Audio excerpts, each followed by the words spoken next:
Namaste and welcome to class, and thank you for sitting with me with undivided attention.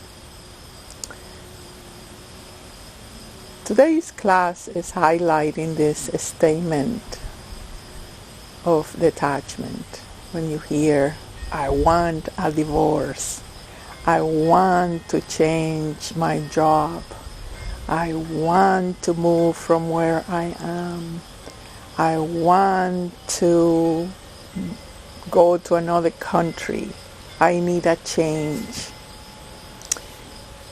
This immediately is putting you in front of the forces of detachment. And when we don't understand the communication or what we are trying to tell ourselves, the first impulse is to go out of ourselves and say, because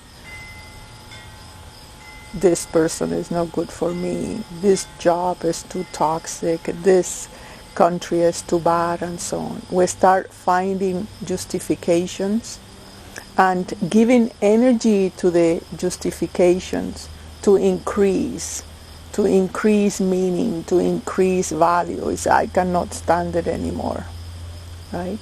So that it's like you put every day a little coin in a jar, and every day that negativity, that exteriorization grows until you say, I have a good reason for it. And you are convincing yourself of that justification. In that case, you can get divorced, you can change jobs, you can move countries, but the actual understanding of what you are requesting yourself to change within you have not changed. Therefore, you are signing up to repeat the same thing with different person, with different job, with different environment, but it's not going to change. It's going to be the same exact thing.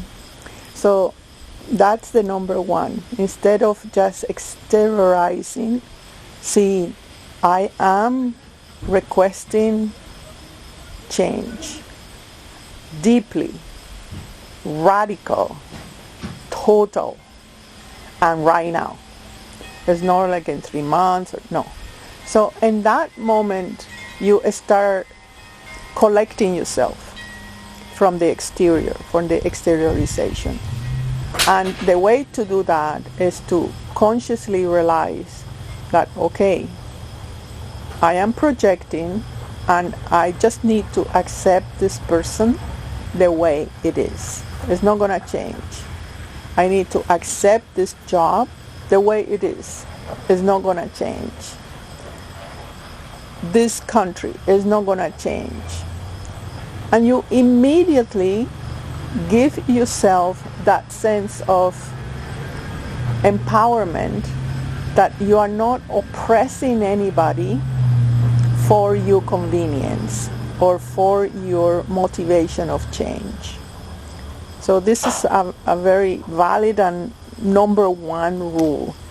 You have to extract yourself from the exterior in order to have enough power to see what is it you're really proposing yourself to change, to detach from. The second thing is, we usually, in that process of exteriorization, we think that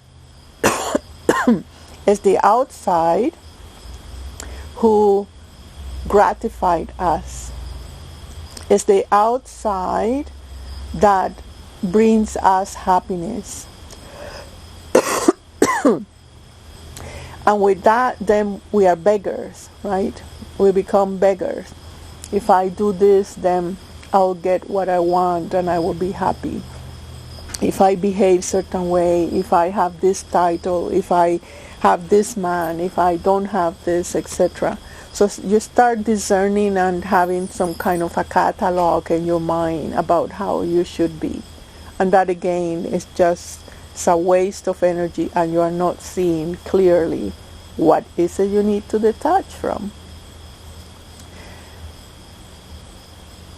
then the other power that it comes is that you are not going to have any outcome. It's to detach from the outcome. Let's say I want a divorce because I am not myself. So if I have a divorce, then I will be more myself, or I will be free, or I will be doing what I want, or I will attract somebody else. That outcome immediately puts you energetically in another time loop, in another zone that doesn't exist. It's just part of you convincing and seeking for something that is, the land is greener on the other side. So in that abandonment of the present moment, you are not able to see what is it you need to detach from. So in order to know that lesson of what is it I need to detach from, let's suppose you have all your exteriorizations coming in, right? You start meditating, you start to be neutral, you start to be at peace. Because that's another thing. You cannot detach if you are agitated. Because if you are agitated, you are just reacting. You are just moving into a radical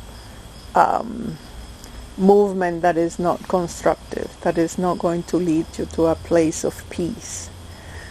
So with that peaceful decision, you say, I'm going to be peaceful with my discomfort. I'm not going to blame anybody. I'm not going to see negativity in anybody.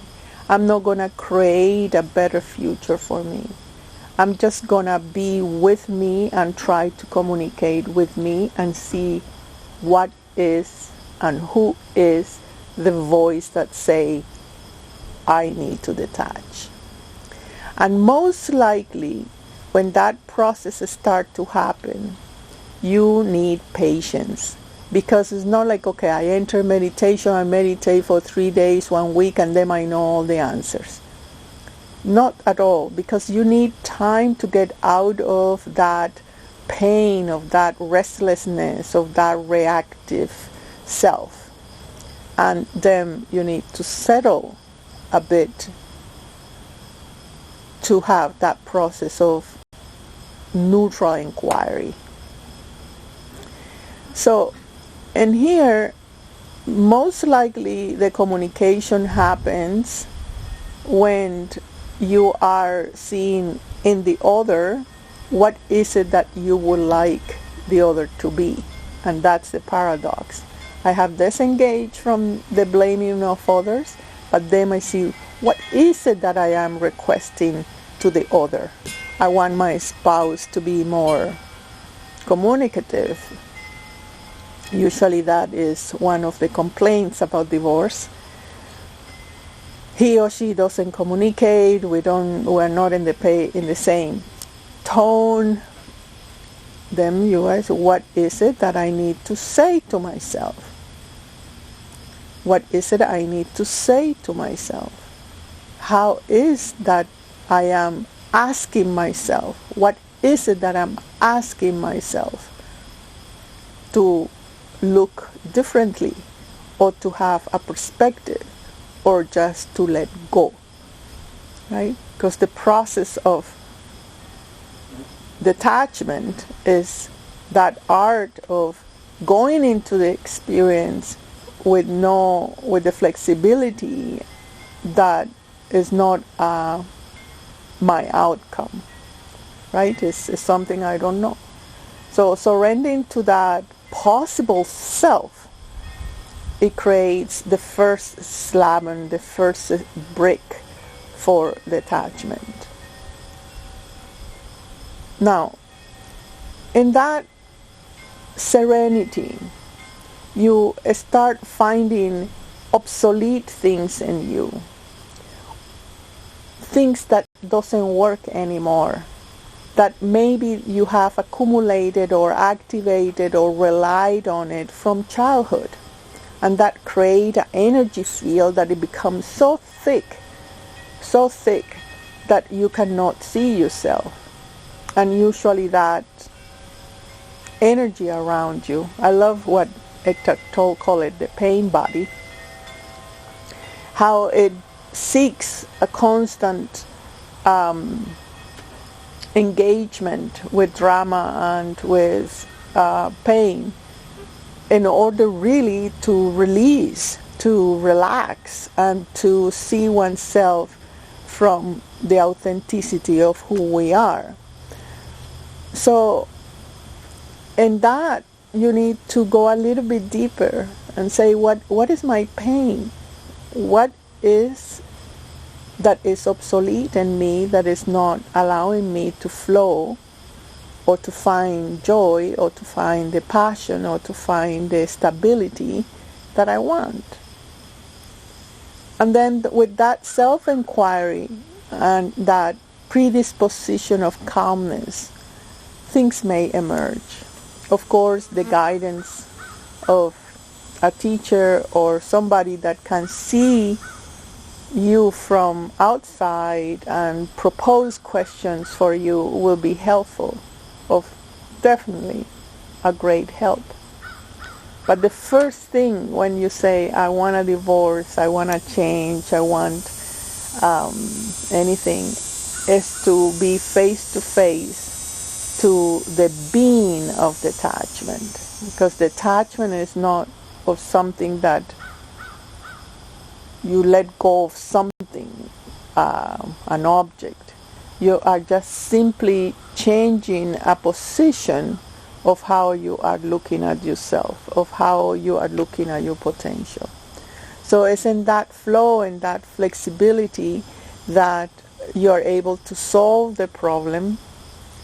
You may end up in divorce because the contract is finished, but most of the cases is the contracts are not finished. They're just that power that say, I need to change, and the other is reflecting me very accurately what is it I need to change. Remember, all changes are a step towards your heart, towards love, towards gratitude, a genuine gratitude of being together, of being in this body, of being in this planet. All changes are steps towards compassion and the serenity of perfection, the perfection of life.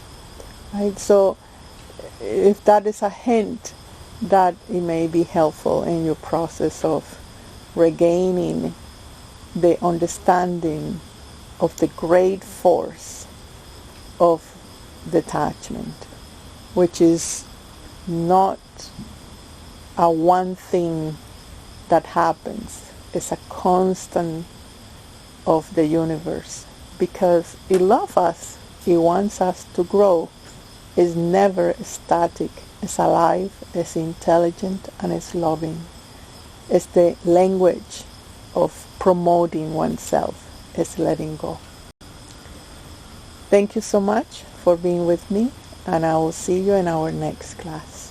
Bye for now. Namaste.